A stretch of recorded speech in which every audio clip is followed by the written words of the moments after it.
RLS69RC, bienvenue à toutes et à tous sur ma chaîne YouTube et merci d'avoir choisi cette vidéo. Le soleil se lève et annonce une magnifique journée.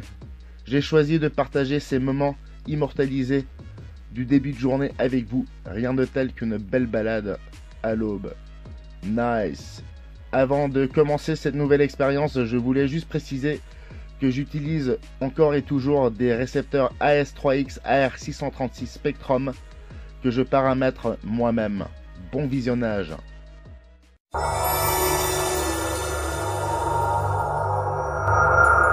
Mardi 26 novembre 2019. Il fait relativement beau pour la saison et pour la date. 26 novembre, parfois on était sous la neige. Et cette année, il fait relativement doux. Les bestiaux sont dans le pâturage et en profitent autant que moi. On a un tracteur qui arrive. Tiens donc, il se balade lui au lieu de bosser. Allez, aujourd'hui, on teste pour la deuxième fois ce nouveau EC1500 bimoteur. À la base prévu en 3S, mais je peux vous dire qu'il est encore plus puissant en 4S. Moi j'ai fait le Maiden Flight en 4S. Je pense que c'était pas du luxe. J'aime bien voler de manière un peu sportive. Et donc 4S, pour moi, ça allait de soi. Ça s'est bien passé. On a fait un seul vol parce qu'on avait réussi à paumer le parachute et qu'on avait fait le choix d'aller le récupérer plutôt que de tenter un deuxième vol. C'est une façon de l'avoir préservé et de lui donner une deuxième chance, respectivement la chance de faire un deuxième vol en tous les cas. Je l'espère bien plus parce qu'on a un tas d'expériences à faire avec cet avion, cet hiver notamment, puisque ce magnifique cargo a été livré avec des skis. Et oui, alors on va faire attention, je vais embarquer la GoPro ici. Il a une tendance à être un peu lourd du derrière, donc je pense que ça va bien contrebalancer. On va voir comment fixer ça. On a un peu de velcro avec nous, ça ira bien.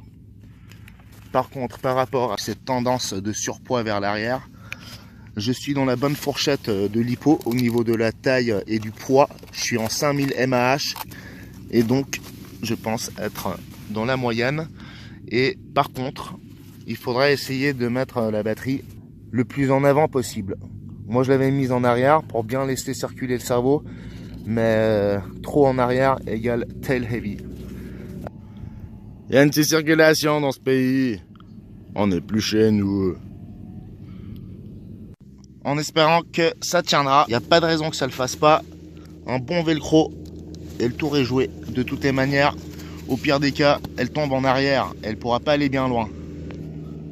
J'ai également choisi d'ajouter la Runcam derrière. Il y a un peu de plat sur le fuselage, donc je pense qu'elle va bien tenir aussi. Je me réjouis de voir ce que ça donne sur la vidéo des deux caméras embarquées. L'une à l'arrière et la GoPro à l'avant. L'équilibre s'est avéré nickel. Et vérifiez bien le CG chaque fois avant de décoller. Mettez vos deux petits doigts sous les ailes et contrôlez bien. Et on va y aller, c'est parti. Nickel, c'est parti. La piste est un peu crade, mais on va descendre. Elle est un peu plus propre de ce côté-là.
Ok, nice, ça s'est bien passé. Je le rappelle, je suis en 4S 5000 mAh dans la lipo, à placer le plus en avant possible. Je viens de me rendre compte que j'ai perdu une roue avant, j'ai pris ma double roue. Il va falloir donc que je scrute le terrain à partir de là où l'avion a atterri. Il fallait bien qu'il y ait une couille. Mais bon, magnifique avion, cargo, EC 1500, 1,50 m d'envergure, bimoteur. Nice. Ça, c'est le deuxième vol. Le maiden s'était très bien passé. On dirait que ça continue. Super. Bon allez, on part à la recherche de la deuxième roue avant qui a dégagé lors de l'atterrissage. Il n'était pas trop brusque, à une vitesse un petit peu élevée peut-être. Mais avec ces modes de terre, cette saleté, ben forcément, il suffit que la roue soit mal montée. Je sais pas, le petit clip censé verrouiller la roue a dû exploser. Ça devrait pas être plus loin que ça. Parce que l'avion a atterri à peu près ici. Donc si la roue a giclé vers l'avant, ça peut être que dans cette zone. Ça sera pas parti plus loin. Je crois que j'ai atterri avant les bovins. Mais bon, une roue comme ça, bien neuve, bien ronde, elle peut gicler n'importe où. Le pire, c'est que je l'ai même pas vu dégager à l'œil nu. J'étais tellement concentré sur mon atterrissage. Et pourtant, Dieu sait si je regardais dans la même direction. Donc je crois que je vais faire une petite recherche off caméra. Ce sera plus efficace. En attendant, n'oubliez pas Airless 69 RC, la chaîne YouTube suisse romande d'aéromodélisme avec divers vols et un tas d'expériences parce que un tas d'avions différents. Yeah!